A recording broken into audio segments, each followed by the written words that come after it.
نحمده ونصلي على رسوله الكريم اما بعد فاعوذ بالله من الشيطان الرجيم بسم الله الرحمن الرحيم رب اشرح لي صدري ويسر لي امري واحلل عقدة من لساني يفقهوا قولي. عزیز طلباء، السلام علیکم ورحمۃ اللہ وبرکاتہ. میں Shamsuddin lecturer Islamiyat, Peshawar public school and college آپ سے مخاطب. عزیز طلباء، جیسا کہ آپ جانتے ہیں کہ کرونا وبا کی وجہ سے اسکول اور کالج کی طویل بندش کے پیش نظر Peshawar public school and college کے انتظامیہ نے آن لائن کلاسز کا اجرا کیا ہے تاکہ طلباء کے قیمتی وقت ضائع ہونے سے بچ جائے. اگر زندگی نے وفا کی تو انشاءاللہ تعالی میں آپ کو جمعۃ نہم کا کورس پڑھاتا رہوں گا. عزیز طلباء، کسی بھی مضمون کو شروع ہونے سے پہلے یہ ضروری ہے کہ اس کا تعارف کیا جائے. مثال کے طور پر ہم جب فزکس شروع کرتے ہیں، کیمسٹری شروع کرتے ہیں، میتھمیٹکس، سوشیالوجی، انتھروپالوجی، کوئی بھی سبجیکٹ جب ہم شروع کرتے ہیں تو پہلے ہم یہ سمجھنے کی کوشش کرتے ہیں کہ اس سبجیکٹ کا نفسی مضمون کیا ہے، اس میں ہم کیا پڑھیں گے. تو چونکہ ہمارا سبجیکٹ اسلامیات ہے تو ضروری ہے کہ ہمیں یہ معلوم ہو جائے کہ اسلامیات کیا ہے. تو پیارے طلباء، اسلامیات وہ مضمون ہے جس میں اسلام کے بارے میں پڑھا جاتا ہے.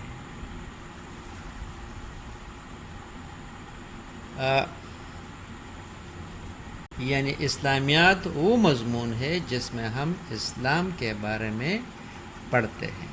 چونکہ اسلام کا منبع قرآن اور حدیث ہے تو لہٰذا یہ ضروری ہے کہ اسلامیات میں ہم زیادہ تر قرآن اور حدیث کے بارے میں پڑھیں گے. پاکستان اسلام کے نام پر بنا. 1947 سے پہلے مسلمان اور ہندو سب کنٹیننٹ میں اکٹھا رہتے تھے. ہمارے بزرگوں نے کوشش شروع کی اور ایک ایسے ملک بنانے کا جدوجہد کیا کہ جس میں وہ چاہتے تھے کہ ہم اسلام کے مطابق اپنی زندگی گزار سکیں گے. اس لیے وہ اکٹھے ہو گئے، انہوں نے کوشش شروع کی، جدوجہد شروع کی، اور ان کا ایک ہی نعرہ تھا کہ پاکستان کا مطلب کیا، لا الہ الا اللہ. اور ان باتوں کا اظہار بابا قوم حضرت قائد اعظم رحمۃ علیہ بھی اکثر کیا کرتے تھے کہ ہم نے پاکستان کا مطالبہ صرف کسی زمین کے ایک حصے کے حصول کے لیے نہیں کیا ہے، بلکہ ہم ایک ایسی تجربہ گاہ بنانا چاہتے ہیں جس میں ہم اسلامی اصولوں کو عملی جامہ پہنا سکیں. تو مطلب یہ ہے کہ پاکستان اس لیے وجود میں آیا کہ یہاں پر ہم اسلام کے اصولوں کو عملی جامہ پہنا سکیں، اس پر عمل کر سکیں. تو اسی لیے دنیا سے ہٹ کر ہم پاکستانی جو ہے اس کے لیے اسلامیات کی اہمیت اور بھی زیادہ ہے، اس لیے کہ یہ واحد ملک ہے جو ایک اسلامی نظریے کے وجود پر کی بنیاد پر ہمارے وجود میں آیا ہے. عزیز طلباء، Khyber Pakhtunkhwa text book board Peshawar نے جمعۃ نہم اور دہم کے طلباء کے لیے جو کتاب مرتب کیا ہے وہ آپ کے سامنے ہے. یہ جمعۃ نہم اور دہم کا اسلامیات ہے. یہ کتاب 2 حصوں پر مشتمل ہے.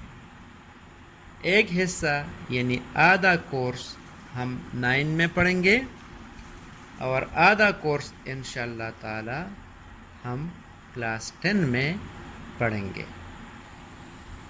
جمعۃ نہم کا جو کورس سلیبس ہے وہ کچھ اس طرح ہے.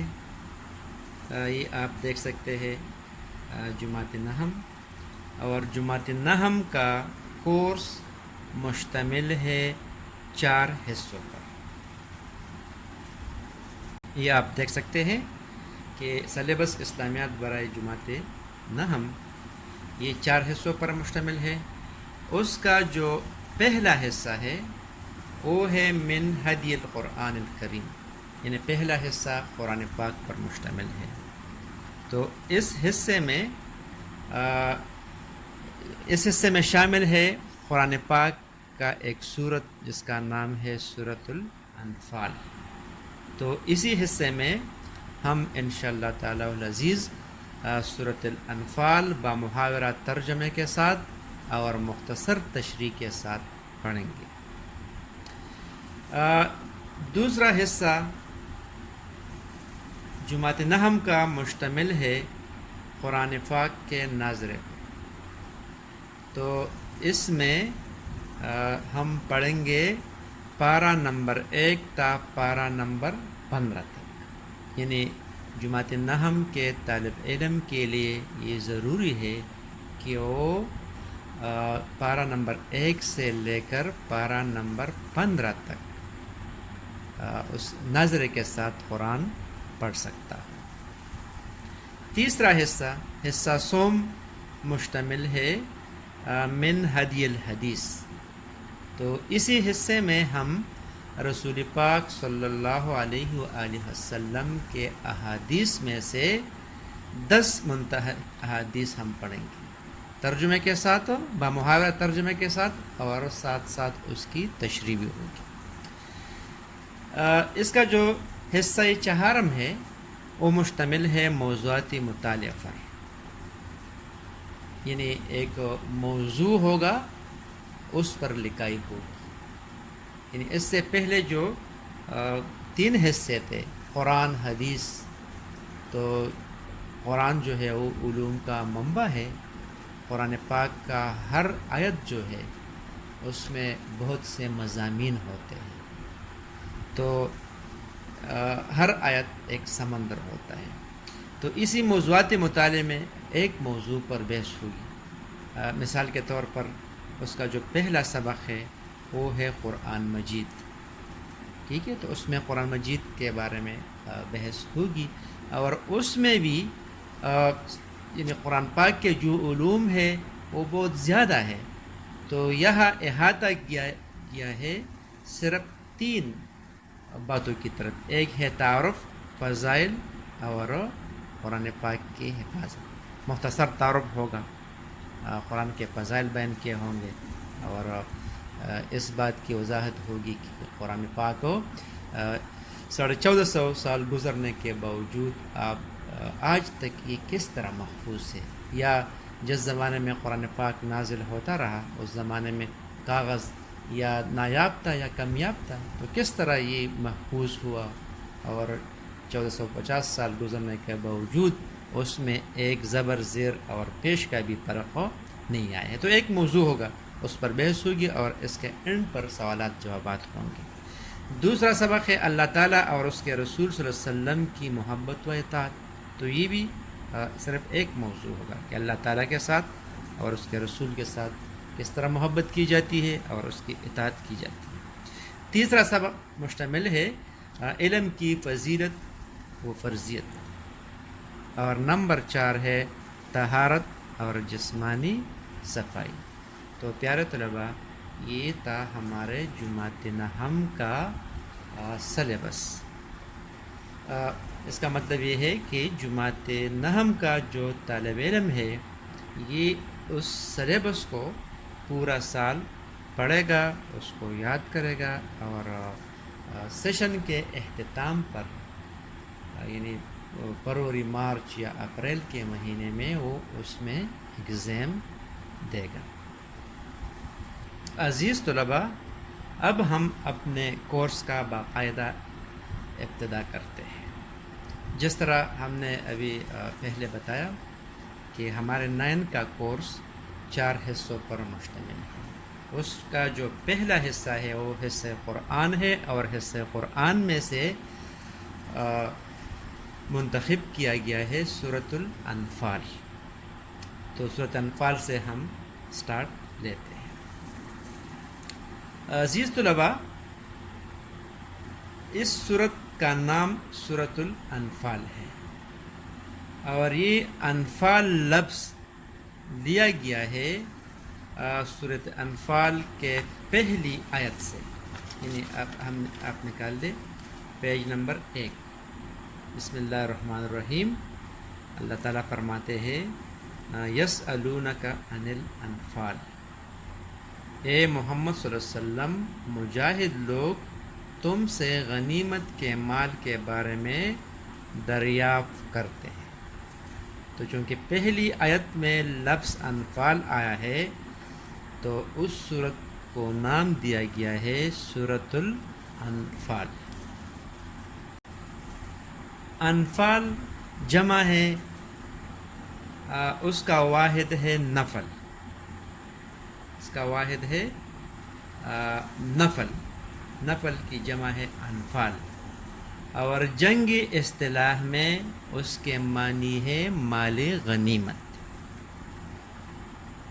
جب ہم عبادت کرتے ہیں، نماز پڑھتے ہیں، تو اس میں بھی کچھ نماز فرض ہے، کچھ واجب ہے، کچھ نفل ہے. تو اس میں بھی نفل سے مراد یہ ہوتا ہے کہ نفل نماز اگر ہم پڑھ لیتے ہیں تو ہمیں ثواب ملتا ہے. اگر اس کو ہم نہیں پڑھتے ہیں تو ہمیں کچھ گناہ نہیں ہوتا ہے. تو اسی طرح جنگی اصطلاح میں انفال سے مراد ہوگا مال غنیمت. مال غنیمت یا ایکسٹرا چیز، یعنی جب مسلمان کفار کے خلاف لڑتے ہیں، جہاد کرتے ہیں، تو ان کا مقصد مال و متاع نہیں ہوتا ہے. وہ صرف اللہ تعالیٰ کی رضا کی خاطر، تقوی کے لیے، اللہ تعالیٰ کے دین کی سربلندی کے لیے لڑتے ہیں. تو جب مقابلہ ہوتا ہے اور مسلمان غالب آتے ہیں اور اس کے جو مخالفین ہوتے ہیں وہ مغلوب ہوتے ہیں، بھاگ جاتے ہیں، تو ان سے جو چیزیں یا معلومات رہ جاتے ہیں بھاگنے کی وجہ سے، وہ پیسوں کی شکل میں بھی، سونے چاندی کی شکل میں بھی، مویشوں کی شکل میں بھی، ہتھیاروں کی شکل میں، جو چیزیں وہ بھاگ کر چھوڑتے ہیں، مسلمان اس کو پر قبضہ کر لیتے ہیں، اس کو حاصل کر لیتے ہیں، تو اس کو کہتے ہیں مال غنیمت. تو یہ مسلمانوں کا اصل مقصد اللہ کا رضا ہوتا ہے. یہ ایکسٹرا طور پر ان کو مل جاتی ہے، تو اس لیے اس کو کہتے ہیں انفال، مال غنیمت. سورۃ الانفال مدنی سورت ہے.